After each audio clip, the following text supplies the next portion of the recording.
asalaamaaleykum internet enquête 221 dal leen ak jàmm nañ koy baaxoo di defee saa su ne enquête sur comme rek dama leen di jëlal koo xamante ne nii tout le temps da ngeen di laaj ci fu mu nekk animaux da leen di intéressé sama mbokk internet yi ñu daal di ko teg ci table bi nag waxtaan ak moom dafay bokk ci ki may bëgg a teg fii dina cap leader la jeune leader nee naa modèle également politique nekk ku nga xamante ne nii engagement am détermination ci biir parti démocratique sénégalais kenn du ko natable ci waaye tamit dafa bokk ci ñi nga xamante ne militante première heure la ñuy wax ci biir parti bi àddinaam gi yëpp nga xam ne nag ba mu màggee xàmmee léegi da ko jagleel PDS gën a fës nag ci ki nga xamante ne mooy lu Pape du Soppi wadiste de sang wala dans son sang en tout cas loolu yëpp dina ko leeral ci kanam militante la depuis 2011 ba léegi nii nekk ku nga xamante ne ni daal loo ko wax te waxoo ko Abdoulaye Wade Karim Wade waxoo ko li jëm ci sax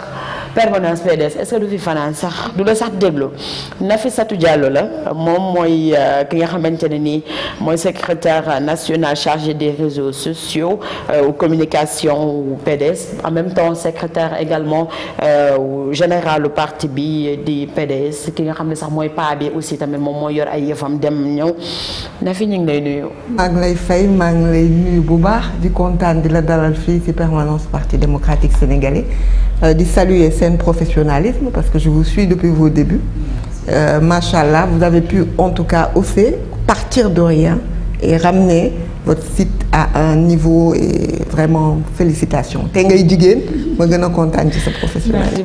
merci beaucoup Nafi je te rappelle ni moom aussi tamit moom mooy vice-présidente en tout cas cadre libéraux chargé aux questions genre ci biir parti bi di parti démocratique waaye tamit université libérale.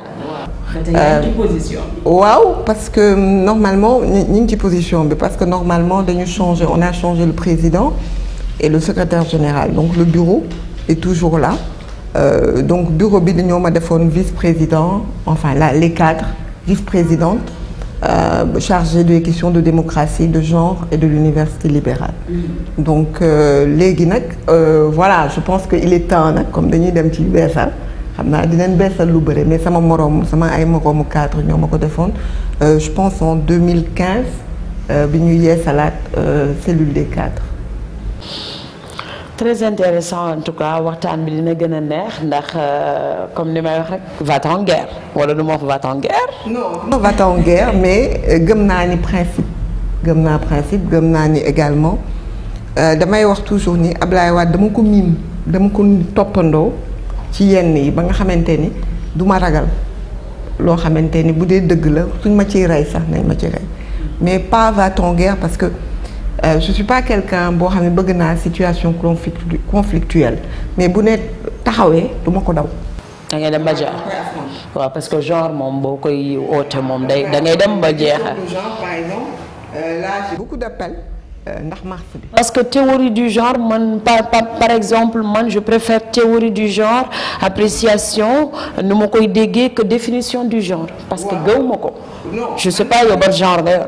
xam nga même nii période bi j'ai beaucoup d'appels de gens qui te posent des questions sur ces questions-là parce que mars bi parce que ñun quand on parle de questions de genre nous quand on soulevait la question du genre dans les années 2001 le président Wade parlait de la situation des femmes jigéen ñi maanaam le genre féminin ban place lañ leen war a jox ci biir architecture politique architecture républicaine architecture etc. de l'État donc ñun loolu lañ ci jublu mais il n'a jamais été question comme ce que je vois ici de parler de genre dans le sens où il y a plus de genre féminin masculin est-ce que vous voyez parce que boo xoolee sens premier comme ni nga ko waxee du genre mooy bu ñu ko doon yëkkati en tout cas dans le monde c'était pour parler des questions des femmes mais dañ ci dugal loo xam ne nag bokk ci dans le monde et en Afrique. Mais parce qu'on se rappelle des années 1600 avec le Beauvert donc c'est un professeur bu nga xamante ne ni affaire genre boobu est-ce que du moom moo ko fi njëkk a teg ci ñaari jumeaux yu nga xam ne ñoom ñaar ñëpp ay góor lañ mu fexe def kenn ki jigéen à la fin ñu xaru donc ute na ak genre bi may wax ni. xam nga yooyu c'est des mooy origine bi mais dans la pratique politique même quand on parlait dans les textes des Nations Unies ci affaire au genre on parlait de femmes mais société bi enfin les sociétés occidentales ñoom dañ koy wax évolution man dama koy wax rétrogradé pour dellu jël les questions de genre teg ci les questions de l'homosexualité par exemple ñii bu ñuy waxu genre naan amatul féminin amatul masculin il n'a jamais été question dans les années en tout cas 90 2000 2010 pour les grandes instances ñuy wax question de genre dans ce sens-là mais aujourd'hui quand on te parle de question de genre da ngay tiit parce que on parle de la question en général homosexuelle dañ ko ciy glisser voilà parce que à l'origine la définition pure c'est ça mais boo demal nga xool les textes des Nations Unies les textes à l'époque de l'Union africaine sur les questions de genre c'était vraiment traiter les questions de la femme mais ñun dañ dem ba changer ko te ñun musuma xalaat ne Sénégal dinañ teg débat boobu ça me choque man même un ministre du genre moi ça me choque parce que ministre de la femme la ñu xamoon de la famille mi ngi ci biir de l'enfant mu ngi ci biir mais et du genre pourquoi donc dans un monde où on parle de ce problème-là parce que damay wax toujours nit ñi dañuy fàtte ni avant c'était le lobby juif qui était le lobby le plus puissant du monde et maintenant c'est le lobby homosexuel. est-ce que du ma question mooy ñëw ci est-ce que du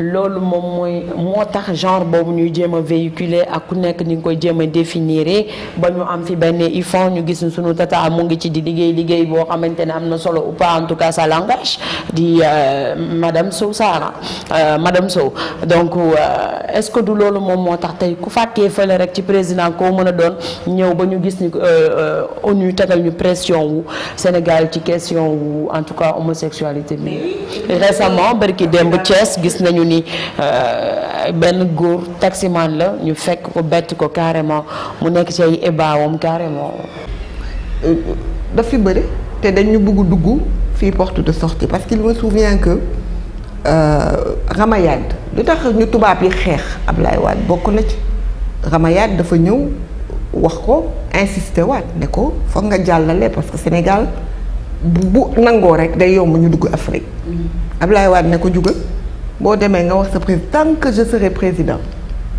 homosexualité du fi aw ça nous avait fait perdre des points au comité des droits de l'homme sur les questions de démocratie parce que dafa yónni Madické ak Koumba Gaye à l'époque qui était ministre ci affaire aux droits humains ñu dem Genève mu taxaw tribune ba wax fa wax bu rëy ne leen ñun mënuñoo awale c'est même pas la peine de envoyer des émissaires c'est pas possible et je pense que Ellen Sirleaf Johnson à l'époque et d'autres présidents le président ghanéen Atta Mills je pense ci la ñu profité ñoom itam wax la même chose que le président Wade en le citant ne ñoom itam homosexualité donc Wade avait fait barrage dafa taxaw faas leen ne leen li mënu fi jàll parce que bokk gedd ne la mbala ma soxlaa dab leen ma de toute façon dootuma ñëw pour genre yu mel nii léegi ñu ñëw léegi di ko fi débat président bu ñëwee ñu nekk fi naan ko ay oui pareeguñu c'est pas que pareeguñu culturellement on ne peut pas le faire c'est très clair vous ne pouvez pas avoir vos réalités occidentales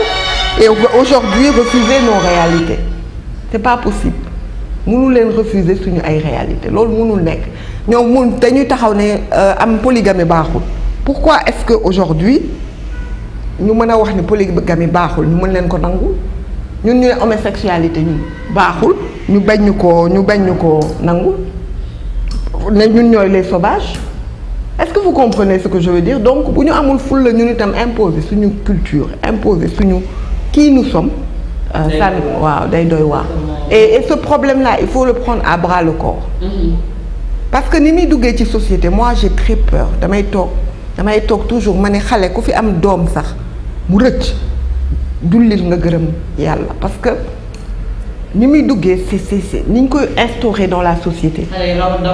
voilà dawatuñu yàlla nañ ci yàlla musal te ñun duñ ko nangu il faudra que ce soit très très clair mënu fi dugg.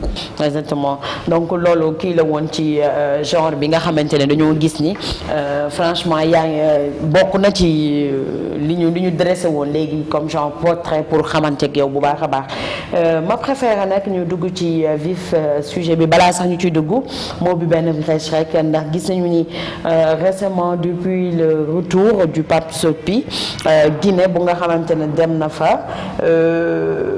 dil la nee nañu dil la du dil raison bi tax mu dem fa xamuñu gis nañu ni à travers loolu it am na benn secoussement bu am au niveau du parti démocratique sénégalais yow mii nga ne comme récemment élection yi fi amoon doo dem campagne doo kii en tant que la personne de Nafissatou fii ak sa candidat bokkul ci candidat bu nga xamante ne sañu te ñëw kenn gisu ko franchement yaakaar ngeen ni war ngeen ñoo imposer loolu en plus parti démocratique sénégalais defe naa question wu ñëpp la internet yeeg ñëpp lu tax demul élection il faut man ma taxaw foofu doogu ñëw carrément parce que loolu c'est très grave. parce que man li ma gëm on a fait le meilleur choix te d'ailleurs ceux qui sont allés. oui parce que la preuve si on est dans cette situation aujourd'hui c'est parce que les gens n'ont pas écouté xam nga Sénégal ñun suñu cat li ñu asiatique yi ëppale. dañuy nangu expérience su nit ñun Sénégal duñ ko nangu xale bu ndaw par exemple Abdoulaye Wade da leen di naan lii boo leen ko deful ba muy wax ba tey lu mu fi mës a wax am na lu mu fi mës a wax teg nañ ci suñu bët expérience bi mu am bu taxawee wax leen ne leen lii moo gën nañ ko déglu parce que gis nga bu ñu demul woon élection bu ñu Macky Sall du fi toog parce que instant bi Nations Unies ngay ñëw ñuy àtte di defaat élection ñëpp bokk mais ñu taxaw ne bu ñu dem élection c'est-à-dire qu'aujourd'hui il faut pas crédibiliser Macky Sall au niveau des instances internationales yéen a gën a xam ne fichier bi li ci nekk mënu leen gagner élection c'était pas possible de gagner.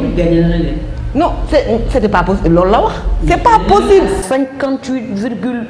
57 virgule. loolu la leen wax te nii la ko waxee. mu ne leen lu mu mënu leen ko gagner parce que dëpp na carte yi te dañ ko gis. tu sais boo demee ko ngeen ne jarul ngeen dem ndax gagné na leen ba pare. non dañu wax ni jarul ñuy dem dañu war a bloquer élection yi. bloquer woo leen ko dem. ni ñu koy defee parce que tey ji opposition bi ñu àndaloon au sein du C25 ñu taxaw def communiqué chaque fois man damay repartager sama page Facebook communiqué bi ça m'avait choqué parce que man musuma d'accord ci ay coalition hétéroclite dama gëm ni ñu bokk famille war nañ mun a ànd wala ñu bokk programme wala ñu bokk vision mais jël l'extrême gauche jël l'extrême moi j'ai jamais été pour mais jour boobu dama génn ma ne tey dama kontaan parce que pour une fois ils prennent en compte lii dëkk maanaam ñu ne Khalifa Sall bu génn duñ dem élection ñoom ñoo ko signé de C25 ñëpp a ngi toog ñu ne bu Karim Wade bokkul élection duñ dem élection bu recalé parrainage yi injustement ñoom Gakou ñoom Aïda Mbodj bu ñu bokkul du ñu dem élection de élection itam balaa moo am foog ñu xool li ci fichier bi waa ñu bind ko signé ko ñun daal amuñu leneen Ablaye Wade jógee président Ablaye Wade jógee Doha dem Paris dox li muy dox yépp ba ñu taxaw mu ñëw ne léegi bu ñu dem fi la defee woon sorti woon boobu. fekk teg na deal bi yépp. fekk togg na lépp Ablaye Wade du tëb quoi parce que damu Guinée ngi sax. c'est-à-dire le but de Ablaye Wade c'était d'attirer la communauté internationale sur le Sénégal c'était ça le but moom bu ñëwee xam but boobu. non parce que simplement cette opposition avec qui nous avions pactisé pour le faire signé au sein d'une déclaration commune àdduna yëpp jot ko presse bi yëpp traité ko ñu xëy suba ba ñu rocceeku di dem élection ñun yëguñu ko ñun xamal luñ ci am Ablaye Wade du toog gis ñi di dem campagne ñi di tukki di ñëw naan ko ay jàppaleel diw ak jàppaleel diw moi je fais partie de ceux qui ont dit à l'époque ñëpp suivre nañ ma man personnellement dama dul bokk ci élection boo xam ne dëpp nañ carte bi di ko crédibiliser 2 du ma bokk ci élection boo xam ne sama candidat a été injustement écarté et que des gens aujourd'hui demain si on laisse ça passer il va encore refaire la même chose dina xool ñi ko neex mu jàllale ko gis nga démocratie mais moo tax nag ñu ne woon ñu bloqué ko bu ñu bokkoon tey dañ ñun ñu leen nekk faire valoir Macky dem ñu ñuy jox ay meet yow gëm nga ni que lii la kii am ay dëkk yoo xam ne 100% Touba mënu ko sàcc moo tax Touba affaire bi yombul ci moom partout ailleurs il a xoolal résultat yi yaa ka Touba nga xamante ñoom dañuy xare. dafa sàcc ci yéen. à base mais c'est évident. man musuma gëm. lu ñu annoncé woon lan la bul jonn am annoncé woon lu mu mës a wax nag moom nee naa ko yaa raw salme doom am na. Président Ablaye Wade jour élection yi. quand les gens ont commencé à dire au niveau international opposition xam nga opposition non il est très mal à Macky Sall dafa njëkk bàyyi parce que décalage bi bàyyi zone yoo xamante ni xam na ni foofu du fa gagné mu soog a bàyyi ba ñu waaj a tëdd zone yi mu ay Fuuta génn ay Fatick génn est-ce que comprendre nga dëpp carte xam nga man dama waxoon ay 20 heures dama ni on a eu tort déedéet ma ni on a eu tort parce que kii wa ngi gagné nu mu tuddati ñoom Sonko ak Idrissa Seck alors j'ai envoyé une commission déglu ma au président mu ne ma mani dañu dul gagné avant minuit dana taxaw ne moo gagné élection yi jour vote bi dama leen ngeen të mënul nekk. kuy dem Wade dafa jàpp ni trahison am na ci C25 bi nga doon wax. non dafa gëm ni moi je pense tu sais il n'est pas. trahison am na wala moom dama ko gëm man je l'ai dit haut et fort à l'époque dama gëm ni bu ñu defoon bloc taxaw.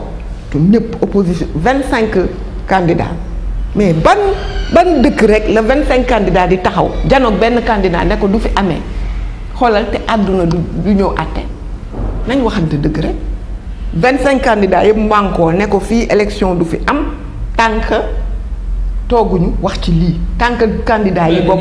mënulul dara parce que moom nee na dafa je vais réduire l'opposition à sa. mais parce que def na ko. def na ko d'accord nga. xam nga lu tax mu def ko. waaw xam nga lu tax mu def ko. non man du mën dama ne xam nga lu tax mu def ko parce que déggoowuñu bu ñu toppoon ci gis nga nit ku la ëpp kuy dem élection depuis 78 mi ngi dem élection code électoral bu fi am c'est sous son inspiration moo ko xeex moo ko indi ay nit a ma dem xeex ko fii gis nga boo ñëwee ci permanence bi rombal kenn rek nga wax ko ci waxu code électoral fii koo ko laaj da la koy génneel xoolal kii point par point. laajal kenn l'ensemble des bureaux de c'est des gens qui se sont battus sous Abdou Diouf qui sont sous Senghor pour avoir un code électoral qui nous permet d'avoir l'élection présidentielle de 2000. ngeen ñëw ba 2012. voilà le même électoral bi mënatoo leen ci dara. moo tax ma ne le code électoral bu dindi ñaari président lu ci jot da nga koy changer ba Macky Sall di ko dëpp ki simne ki xëcc ki di dindi dañ waxante dëgg loo xam ne dindi na ñaari président fal ñaari président àdduna yépp salué ko loolu lu ci bon. lu tax nga xëy suba rek ne da ngay dëpp carte pour changer ko mais loolu fa la njublan commencé man dama ni j'ai toujours dit munoo dem ci combat dafa mel ni mbëru làmb nga ñëw di signer contrat yaa ngi dégg signer nit xamoo kan ngay kii woon ñu ñëw ne Nafi Diallo mooy bëre ak Balla Gaye je le découvre le jour du la maaxaru man damay xam li ci contrat bi ba pare soog ko signer du ma dem à l'aveugle comme ça pour aller à l'élection j'ai entendu des gens dire waaw Ablaye Wade dafa doon dem élection te xamoon ni dañ ko sàcc Abdou Diouf da koy sàcc mais bokkul xam nga lu tax bokkul parce que daf ko à l'époque dëkk yëpp dañ doon am ay coup d'état militaire man moo tax dama ne sénégalais bu jug war na nga gërëm Ablaye Wade opposants yi bu ñu ñëwee taxaw ne ko yow di nga fi yàgg de di wut nguur gi parce que Afrique noire mënoo fi jël gagner élection avec les pouvoirs qu'il y a c'est pas possible lu dul coup d'état putsch militaire loolu moo lay may Ablaye Wade ne leen dinaa wan tubaab yi wan leen Afrique ni lu tubaab yi dañu nekk opposition mu ne leen dinaa leen wan ni on peut arriver au pouvoir sans marcher sur des cadavres on peut arriver au pouvoir de manière démocratique. maa ko 2012 de. ma ñëw ma yeggali li ma bëgg a expliquer donc voilà un homme boo xam ne dafa xeex loolu muy dem élection ñu koy foqati partem dañ ko doon mere parce que Abdou Diouf bu dëkk bi tàngee station yi di tàkk ñuy couvre-feu Ablaye Wade day nangu pour dalal réew mi dem waxtaan il a montré nan la ñu mën a tracer démocratie a été et puis daf ñu dimbale ba ñu xam luy démocratie mu ñëw 2000 ñu votel ko 2007 ñu votel ko 2012 fii dégg nga ay nitam taxaw ne gagné nañ premier tour lu mu def Ablaye Wade lu mu def. non xale yee taxaw ne du dem. non du question loolu de. kaay ma wax la bu defoon ni Macky dama la bëgg a wax ne bu defoon déedéet dama xaaral li may wax bokkul de dama ne am na ñoo xamante ni Ablaye Wade bu defoon ni Macky Sall du jàll xanaa daf ko ëpp armée. lan la fa Macky Sall def. Macky Sall génn yéen journalistes yi chaque jour ngeen ñam ndax dañ leen di lacrymogène yéen ñëpp. chaque jour ngeen ñam. Ablaye Wade bu meloon ni Macky Sall du daanu. amoon na bu saf bi ngeen fi yoroon en 2012. Ablaye Wade nañ waxante dëgg 23 juin bu amee Ablaye Wade da ko autorisé sinon bu ko décidé woon rëbës loolu. en kañ mais loolu mais même les gens même les gens qui ont fait ñoo ne ça suffit. xale yee ne du ñu nangu troisième ticket bi. non je veux te dire bu joxul woon autorisation doo leen lekk ville waaye rëbës la ngay le pôle taxaw dóob kenn du yegg ville. kenn du oui. Macky Sall bu mu ko bëggee def bu mu ko bëggoon def Macky Sall ba mu ko bëggee def barki démb nañ du ñu yegg assemblée nañu yegg assemblée daf ñu tegal ay jour boobu la ñu xeex 8h ba 16h. man dama yaakaar ni peuple du xeex ak sax njiit. mais loolu la bëgg. te peuple bi moom moo taxawoon ne du jàll tax. non dama la bëgg expliquer ne la Abdoulaye Wade man dama ko taxaw ci dama mais Abdoulaye Wade moo autorisé la mobilisation moom moo autorisé ne leen vous pouvez vous mobiliser devant l'Assemblée nationale oui ou non 23h la joxe ordre fii permanent. ak 23 juin ba na mu meloon Abdoulaye Wade autorisé. mais c'était autorisé c'est une marche Abdoulaye Wade marche yu yàqu yëpp c'était des marches autorisées. Le 23 juin il a donné l'autorisation dafa woo Ousmane Ngom ne ko bàyyi leen xale yi ñu marche ñii su leen neexee ngeen taxawee nii ngeen taxaw ña la taxawee na la mais laissez les gens mais ça tout le monde le fait aujourd'hui même ceux qui est-ce que leeroon na ko ni noonu lay demee ci guddi gi dañuy taxaw ba ay. mais Ablaye Wade avait les renseignements. na ko carrément ni policier bi dina ci faatu Fodé Ndiaye. c'était avant c'était wuyu ma Fodé Ndiaye c'était après le 23 juin il y avait eu que des casses. kan moo dee le 23 juin Ablaye Wade avait les renseignements généraux fii dañu ñëw doon fi taal permanence xam na ko xeex yi fii moom moo woo Ousmane Ngom ne leen bàyyi leen xale bàyyi leen sénégalais yi ngeen di privé bàyyi leen ñu marche il a donné l'autorisation mais loolu ma yaa naa maar mi ko gën a xeex sax taxaw nañ ne Ablaye Wade li mu gën a moo autorisé 23 juin doo yegg si c'est-à-dire un état Macky Sall loolu la ñuy def day décider ne fii kenn du fi kii te kenn du fi am parce que day taxaw génne police génne ay nit ñu solu Baye Fall ay renseignements généraux ñu dugg ci nit ñi di dóor di jàpp Macky Sall est capable de tout loolu la ko Ablaye Wade rawee Ablaye Wade li mu ko rawee du yegg ak peuple am fenn Macky Sall n'a pas de limite il n'a pas de limite tey ji xoolal rek ban match fii la ñu dóorul ba ñuy bëgg de jàpp nit ñi. yéen daan ngeen ko fi woon def lacrymogène bi fi Ousmane Ngom di indi mu safoon sàpp. ñoo ko mu dal moom Macky Sall mii le président ñamoon na ci keneen ak keneen ñamoon na ci. nag nga ni non bokkul nag attendez madame nag loolu moom mënuma sax nangu ñuy comparer la démocratie c'est-à-dire c'est plus grand détracteur loolu dañ ko mënul comparer c'est pas comparable la démocratie su Ablaye Wade ak la démocratie su Macky mais bokkul. duñ benn ça n'a mais je veux dire dafa mel ni nga ni yàlla ak yàlla. pourquoi les gens toog di naan Ablaye Wade gën daal la ma gën. c'est pas seulement pour des. pas gën. non c'est pas pour des raisons économiques seulement non c'est pour des questions de droit ils ont vu que ils ont voulu combattre des choses c'est vrai que tout n'était pas parfait mais li ñu am moo pire Macky Sall boo ko waxee loo warta wax mu tëj la kaso warta wax sax dafa defoon xale yi ay sët la waay ne ba maturité démocratique bi bokkul mentalité yi bokkuñu Ablaye Wade da nga koy saaga tey suba mu jàllale ñun da tëjuñu kenn ci ay affaire u xaw ma naka nu mu tudd offense au chef de l'État amul ku tugg prison. article 80 waaye teg ngeen fi arrêté Ousmane Ngom. arrêté Ousmane Ngom il le fallait démb dama doon seetaan. tey jii nii mbaa d'accord nga ci arrêté Ousmane Ngom bi demee nii amul benn problème. man dama ci d'accord xam nga lu tax déedéet may ma dem ba buntu que ça soit palais en tout cas institution bu mënta doon vide pour taxaw fa te marche ou sitting. Cour suprême dindi na arrêt ba di Cour suprême ni invalidé na ko arrêt ba baaxul. arrêt ba tey ñu ngi ciy jàpp ay nit. ba ngoog moo tax ma ni la man je l'ai écrit j'ai dit nit ñi xeex leen seen droit. l'arrêté a été enlevé par la Cour suprême ñoom maître Assane Dioma Ndiaye ñoom ñoo nekkoon les avocats pour le principe de la démocratie contre cet arrêt. kon léegi pourquoi ñu jàpp nit ñi. contre cet arrêté pardon ah. pourquoi ñu ci jàpp ba léegi nit ñi. yéen a ko fala Macky Sall la ngi ni c'est pas un démocrate benn et puis deux dama doon gis vidéo kenn partagé ko ne lu tax lii ngeen def sañu leen ko def Macky Sall ñuy taal ville table marchand ambulant yi.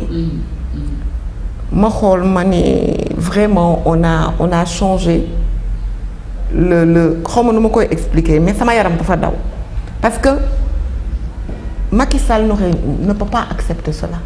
Il n'a pas cette culture démocratique man leen Abdoulaye Wade bi ñuy def. arrêté parce que moom nee na ku taal fay. bi ñuy def arrêté Ousmane Ngom c'était ñoom dañu décidé woon le M23 que chaque je pense samedi xaw ma la ñu waxoon xaw ma vendredi. dañuy marche. Abdoulaye Wade ne économie ne leen vous avez moo tax notre taux de croissance est tombé en 2012 parce que chaque jour c'est des milliards qu'on perdait. mu ne leen léegi may naa leen ensemble du territoire li Pape Alé Niang wax loo bañ Abdoulaye Wade nangul ko ni daf ñoo bañu marche tous les terrains waxuñu dara bàyyi ñu leen marche leen fu leen neex mais le centre névralgique où y a la BCEAO où y a les ministères may leen ma foofu rek ñu mën a parce que il y a des salaires à payer il y a des Sénégalais à faire vivre c'était ça le but de l'arrêté Ousmane Ngom c'était une période c'est-à-dire boo xamante ni y avait des marches continues il y avait des casses te loolu démb rek ñu ngi seetaan vidéo yi ñu koy partager nit yi di ko partager donc bokkuñu contexte et je veux dire aujourd'hui Macky Sall tu peux pas avoir dit une chose ba falu tu fais le contraire ay man waxu par exemple Guy Marius Sagna warul dem palais moi je trouve ça hallucinant palais kenn waru fa marcher c'est pas vrai les plus grandes démocraties mais foofu domaine militaire protégé. oui mais attends c'est n'importe quoi États-Unis la Maison Blanche. mais États-Unis Sénégal non je suis désolée mais États-Unis Sénégal France Sénégal moom bu leen ko. non je suis d'accord mais ñoom li ñuy woote. ñoom loolu la pas raison tamit. parce que pourquoi ma lay wax loolu. les raisons qu'il donne mënoo ma wax ni domaine militaire la xaw ma lan ak lan alors que y a pas plus protégé que le président des États-Unis y a pas plus protégé que lui au monde amul pourtant dañ koy nangu donc ñoom seen ay arguments sax amul.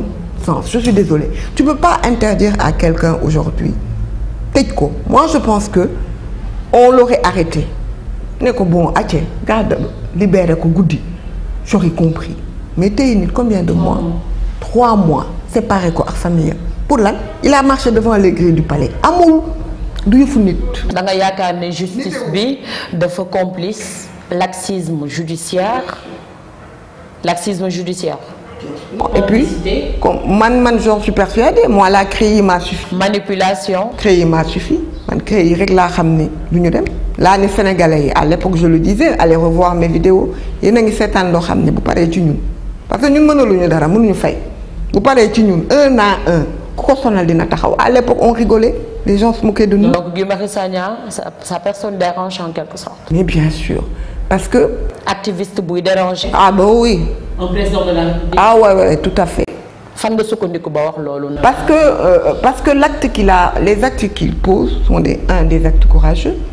Deuxièmement je pense que il est assez soutenu par les populations tous bords confondus. Son message est un message qui n'est pas seulement qui est au-delà du citoyen. C'est un message qui est très patriotique. Tu n'as pas besoin d'appartenir pour pouvoir le partager. ñaar troisième chose mooy Guy Marius Sagna n'a absolument rien fait de mal. Il n'a jamais été incorrect. Il n'a jamais été. Est-ce que vous comprenez ce que je veux dire? C'est un combat patriotique qu'il a mené. C'est très injuste de l'arrêter pour des questions d'électricité. bàyyi bi da la bett niñ ko bàyyee dil la xëy rek ñu ne bàyyi nañ ko ci bàyyi boo xam ne daanaka kenn yëgul woon sax négociation yi di ci bëri vu que ni 3 à 4 libertés provisoires demandé woon nañ ko ñu rejeté ko. ba pare ñi mu àndaloon ñu bàyyi leen. moo tax loolu je la dafa mel ni de. non dama ci kontaan parce que je félicite également Barthélémy Dias. moo koy félicité da cee joué rôle. pour man moom moo déterminant.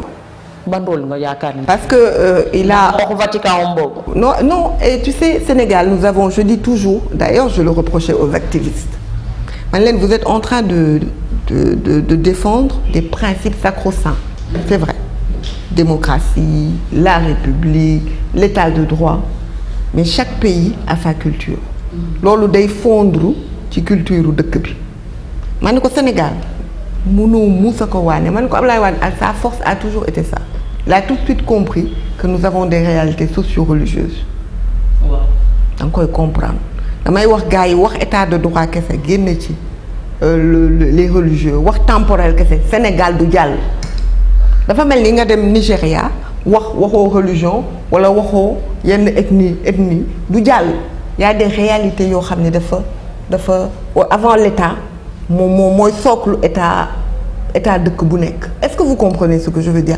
Par exemple tu vas en France, ils vont te parler de la révolution. Tu vas aux États-Unis dinañ la wax lu ñu construire autour juste après du période Kennedy et cetera pour bi ñu dindee ay les noirs voilà bi ñu intégrer les noirs. Il y a une façon de vivre. Au Sénégal, tu ne peux pas vivre sans prendre en compte les religieux. Et moi je pense le président Macky Sall tenirul en compte religieux. bu ñu ko teniroon réellement en compte réellement je pense que là il a fait un pas hein, parce que quand les gens ont demandé bàyyi na mais man dama gëm ni bëggoon. mais non déglu ma dama bëgg a wax kaawu kii tenir na ci compte pourquoi parce que foofu du question. mais benn erreur yi amoon jàll. non du voilà parce que Karim Wade combien de fois la ko Serigne Sidi Mokhtar ñaan. Combien de fois Serigne Junior dafa mujj wax ni moom dootul. waaw maam Abdou Aziz Sy ndeysaan dem ci yàlla nañu yàlla tas ci barkeem dafa doon wax ni moom dootul ñaanate Macky ñaan na ko ba taay mu ne ko bu ma taayul sax di la boo taayul di bañ ma taayul di la ñaan pour Karim. ak pour Khalifa kii Serigne Sidi Mokhtar xalif général des Mourides c'est-à-dire. dafa taxaw ne sama doom la wax boobu xanaa boo looloo xam nga lu mu wax. mais foofu yoon. mais foofu tamit bu fekkee. yoon la doon topp ci Khalifa yoon la doon topp ci non faut arrêter gis nga droit. buñ fekkee dañ lay. musuñu topp Karim ci deniers publics. Karim Wade musuñu ko topp ci détournement de deniers publics musuñu ko topp ci corruption. musuñu ko ci nee nañ. lan lañ ko déglu ma ñoom kañ nee nañ corruption dañ ko topp procureur bi wuy ma déglu ma procureur kii bi ne ko mënuñu ko topp ko gisuñu 1 franc Sénégal bu manqué benn gisuñu un seul corps de contrôle bu jàpp Karim il a eu des quitus de bonne gestion xam nga lu ñu wax xam nga Abdou Karim Bourgi ñaari rue moom rek am Sénégal ñaari rue yu ñu ko tuddee Ndakaaru Abdou Karim Bourgi le Libanais ay sëtam héritage yu seen sët nee na Abdou Karim Wade ko moom mooy famille Bourgi te Abdou Karim Bourgi moom moo njëkk jàppale Senghor boobu Sénégal amul indépendance loolu lañ ko toppee. kon Karim lan lañ ko tëjee ba mu exilé ñu ne ko. ñu gracier ko mu doog a dem. nee nañ ko yow xaalisu Abdou Karim famille Abdou Karim Bourgi seen héritage familial Karim yaa ko moom xam nga nit ki boo ko buggee utal amoo foo ko jaar parce que dañu lu ne la ñu wax.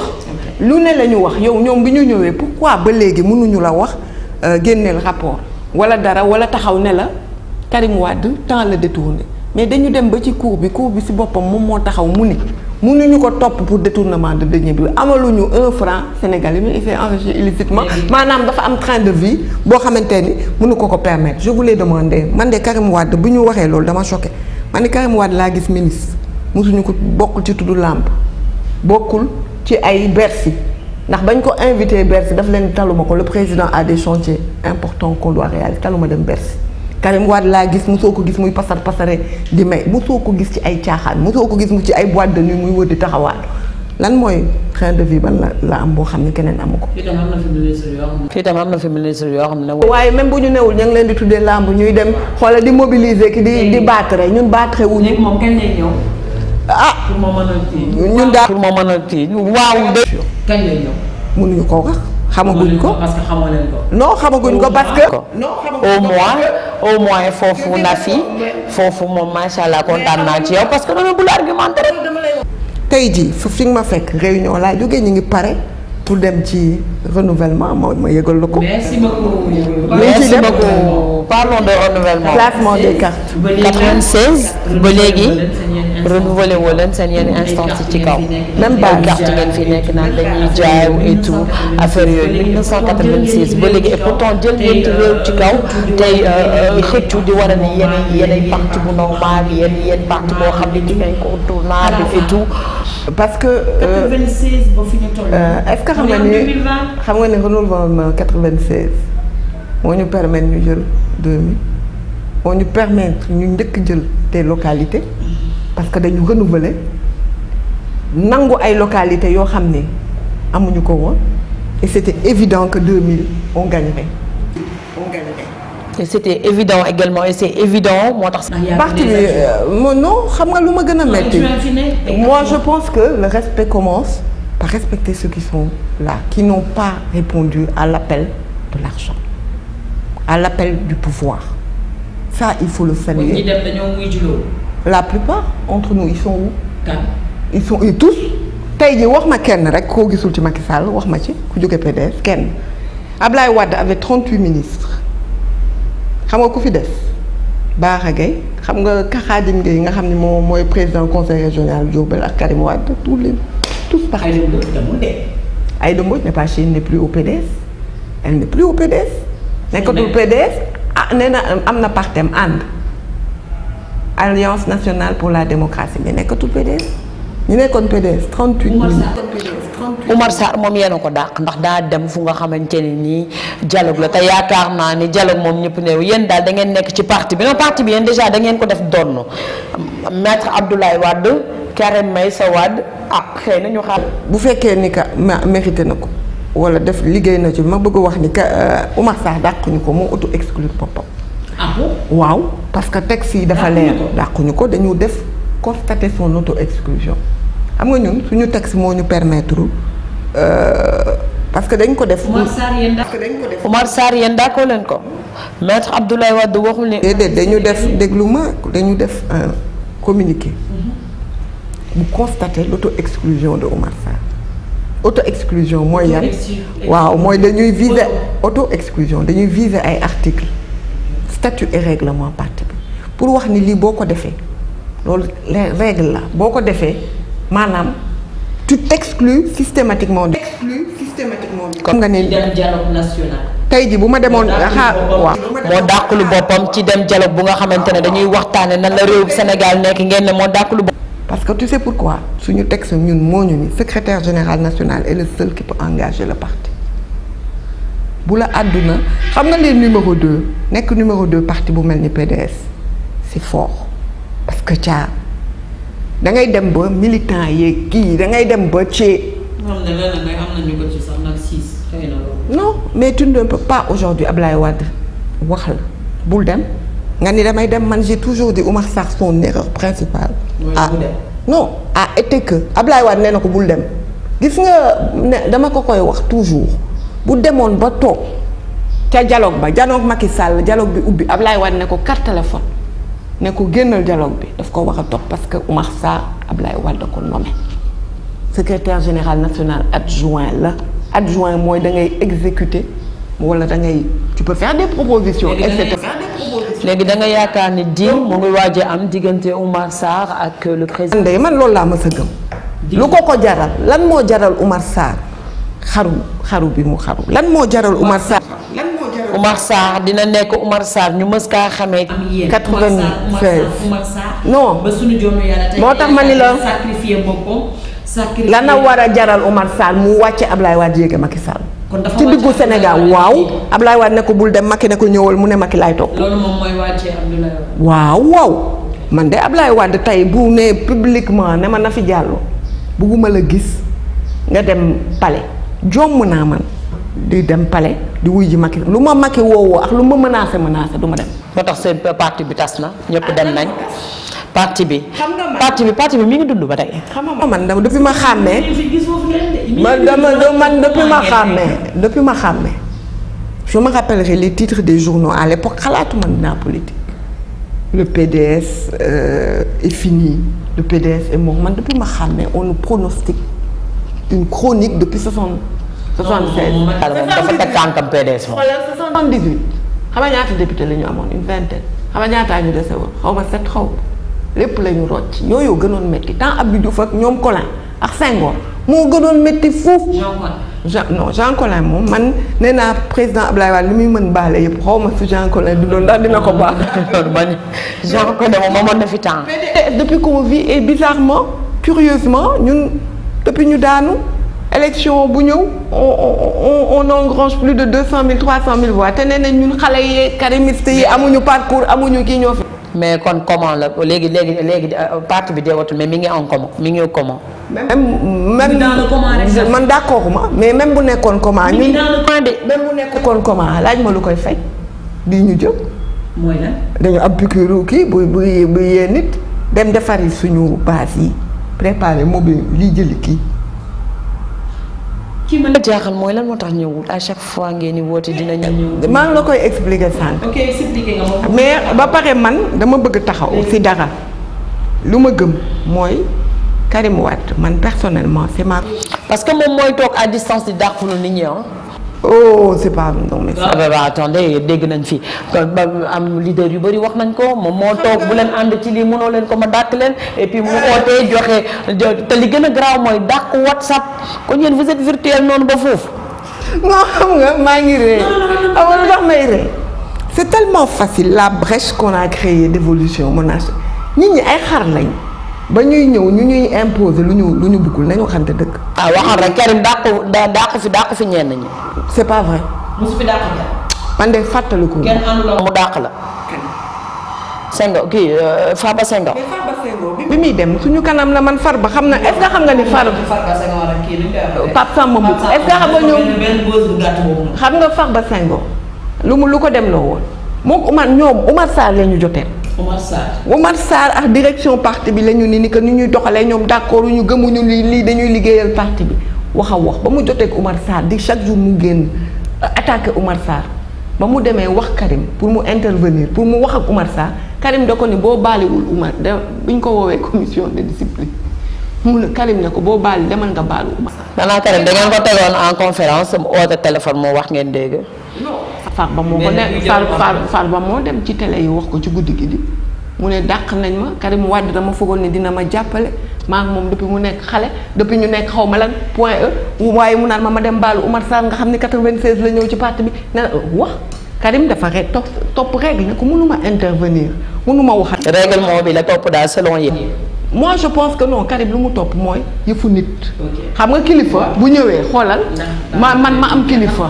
man ma am kilifa ci parti bi may génn chaque jour di ko attaquer mais je l'affaiblis bu ma demee ci Karim dafa ma naan sa kilifa demal nga présenter des excuses sinon ça ne peut pas marcher boobu et puis du première fois muy interveniral Oumar moo tax man bu ma génnee gis ñoom Oumar Sarr di ko attaquer daf ma jaaxal.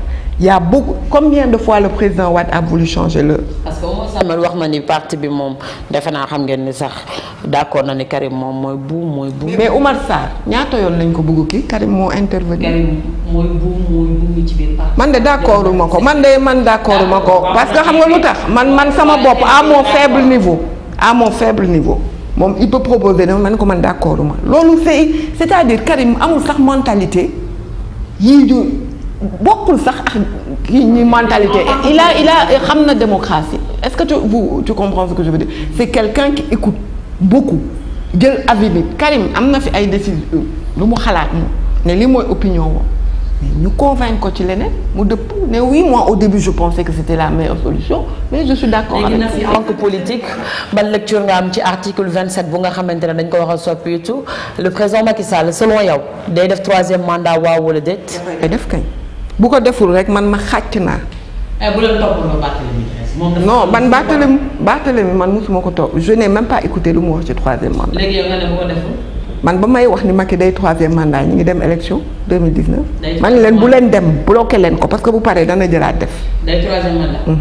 2016 texte yi nous on avait alerté yeneen texte yi leerul bañ koy wax luñ ñu wax PDS.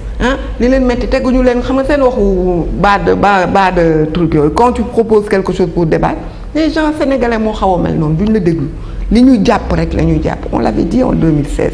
ne leen on ouvre moi j'en suis sûr Macky mii nga foog ni yéen ñii dinañ génn ballon de sonde la un ballon de sonde. est-ce que xam nga ne bu génnee dëkk bi dina xaaw a métti comme niñ leen defoon baare leen nee leen doo leen dem parce que yéen du jëmale ko kenn xamul du jàll déjà c'est pas la même chose benn parce que tey jii ñi taxawoon di ne Barthélémy Diaz par exemple pour le citer parce que vous l'avez cité taxaw ne nga bëgg nga bañ Ablaye Wade avait un truc on le savait dañu yëfu politique a mel noonu rek il avait droit à un troisième ce que vous aviez appelé troisième mandat moi j'ai toujours appelé second mandat bokkul texte yi bokkul de dafa leer kii mais kii moom moo taxaw texte yi leeral ko ne pour bloquer ko mandat lay laaj parce que bii passé bokk consécutif bi lu mu ciy def consécutif bi lu mu ciy def pour voilà consécutif bi moo lu mu ciy def moi je suis ba pare Macky dafa taxaw xeex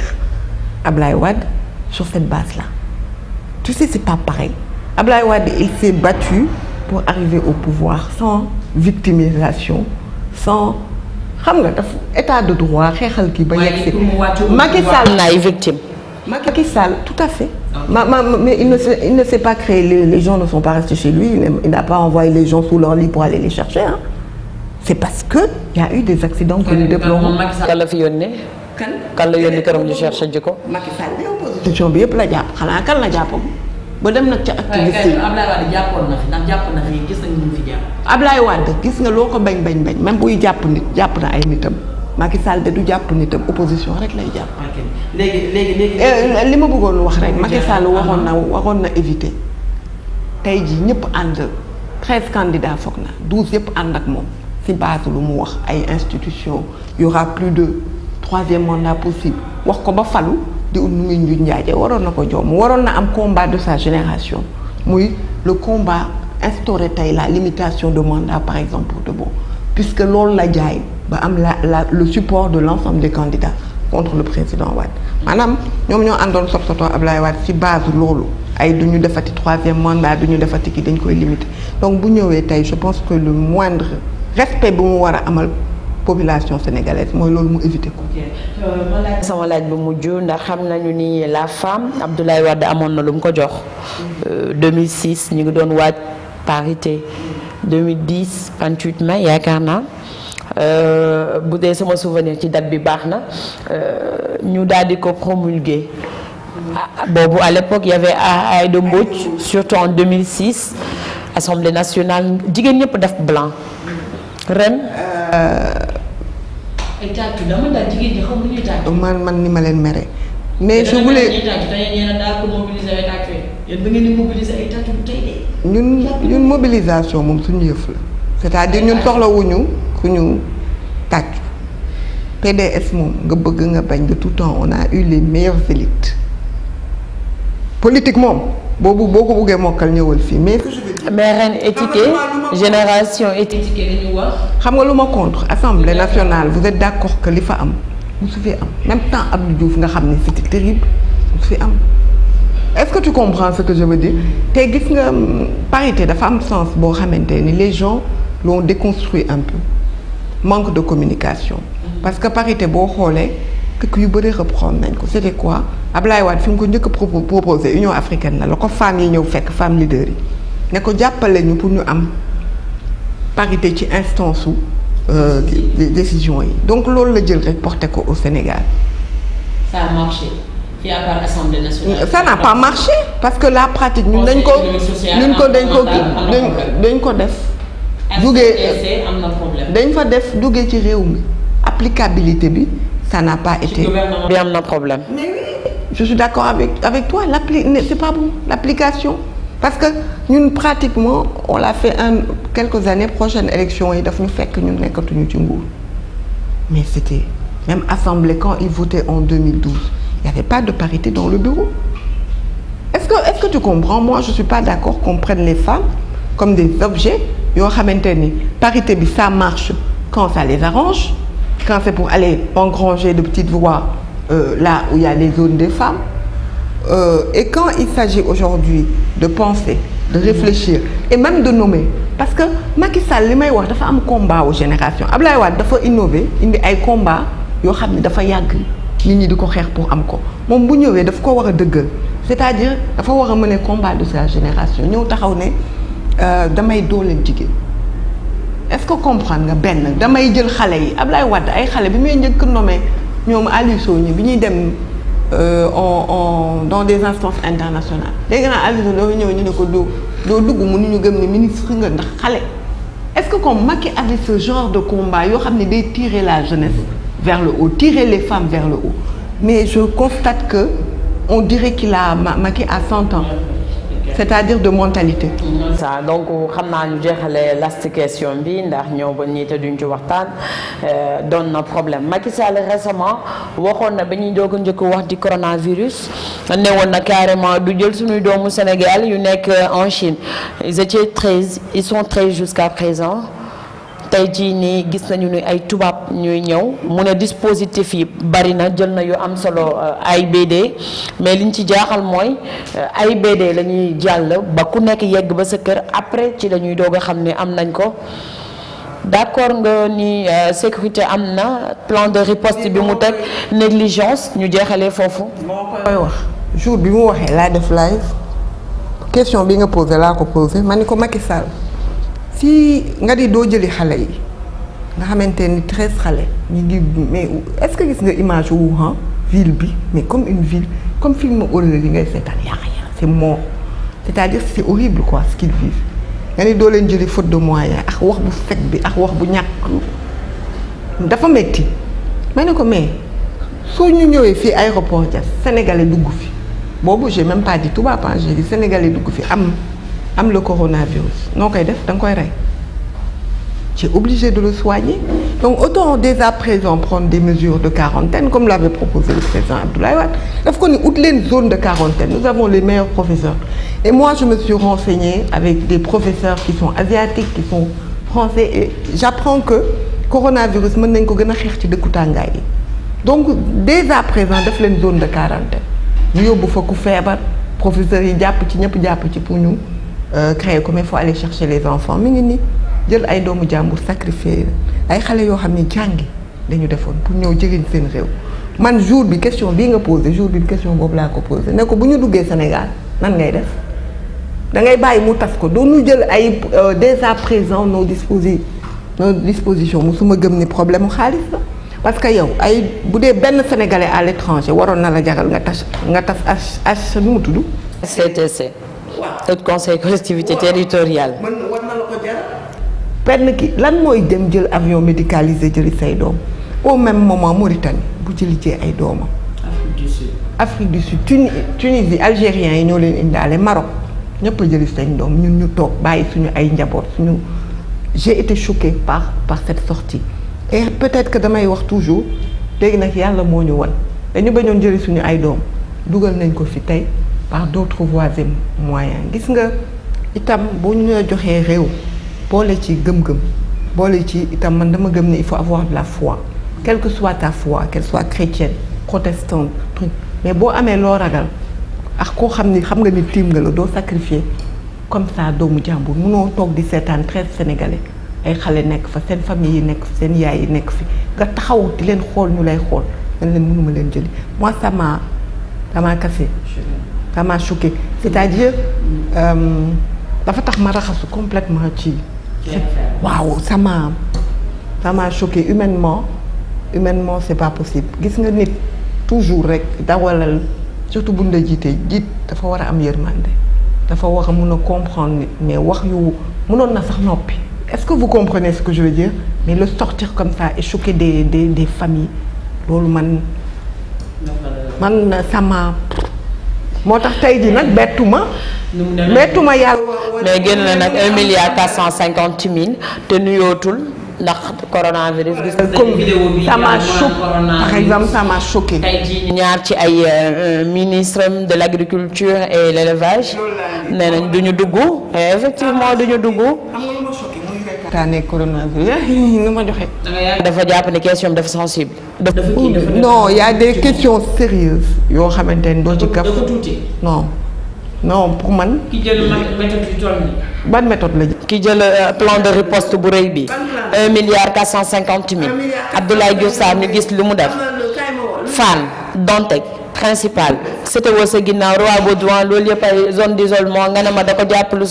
bu liggéeyoon Ablaye Wade bàyyi na fi bijou 55 milliards ba nommé fi directeur bu liggéeyoon bañ déwadisation wa ki parloo kon tey kenn du ko wax ndax dalal jàmm a ngi na leen donc je veux vous dire aujourd'hui que caaxaan gis nga réew doo caaxaan mënoo jël pandémie mënoo ko bàyyi mu génn nii ci réew nit ñi naan ndax kii am na ko kii amu ko ku sëq est-ce que vous comprenez je suis choquée par le traitement qui a été fait du coronavirus c'est-à-dire pour moi man bokk naa ci ñu gëm ni constitution mën na topp Macky Sall ci affaire bu coronavirus. constitution.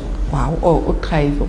haute trahison. man gëm naa loolu parce que pour man lii ñu def c'est de la haute trahison. dañ ko xoolal activité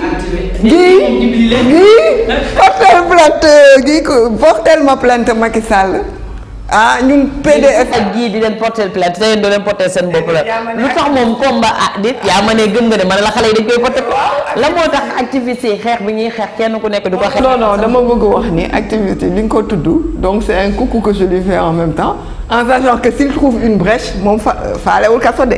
su amaatee brèche léegi la ciy duggaat et je l'encourage ñu ngi koy vraiment encourager di ko wax ñun ñëpp ñu ngi koy xalaat parce que li mu xeex c'était noble ñun ñëpp ñooy fay courant ñun ñëpp ñooy fay c'était noble donc voilà quoi mais man daal xale yi nañ jug xool loolu ak juriste yi nañ ànd xool ndax lii nuñ ko defee pour man dañ ñu sacrifier quoi. donc Nafissatou Diallo di ki nga xamante ne parti démocratique sénégalais la ne li ma ci gën a neex na ca la muy def yépp genre bi heureusement sax ba leeralal na ma tuuti genre bi conception yi du ñu benn d'accordul bu am ni donc ce dernier mot enquête 221 ngi lay remercier. Je suis très contente parce que man j'aime quand il y a des femmes, des jeunes. J'ai vu que l'équipe est jeune. L'équipe est carrément jeune. Amina à la tête, vraiment. dama gëm ni tu ne peux pas avoir un pays bu développé bu am élite si tu prends pas les jeunes et les femmes. C'est une conviction profonde.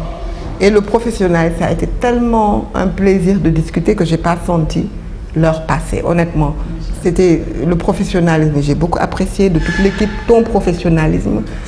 Ma leen di ñaanal yàlla gën leen yokku gën yëkkati enquête 221 yow sa bopp yàlla yokk la ba nga yëg ko.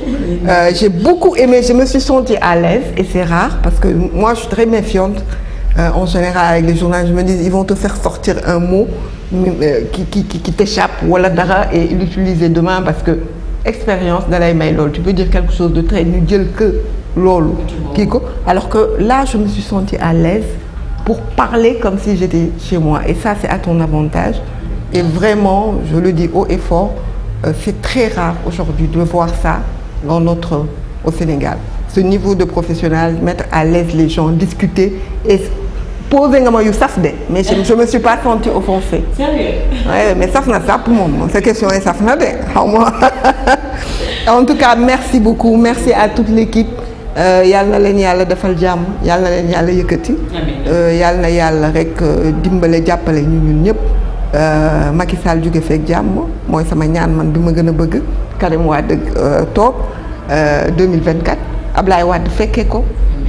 Yàlla na ko yàlla ñoddi ay fanam fekkee ko et ñëpp am jàmm liggéey bi gën a baax ñun ñëpp ñu gën a ànd pour que Sénégal mën a dem yokku niveau bi mu nekk de développement. loolu laay ñaan te loolu ça passe par tous les secteurs secteur bu nekk bu doxee rek politique sectorielle yi baax secteur boobu dox entrepreneuriat bi dox je pense qu'ensemble on peut créer un modèle de développement.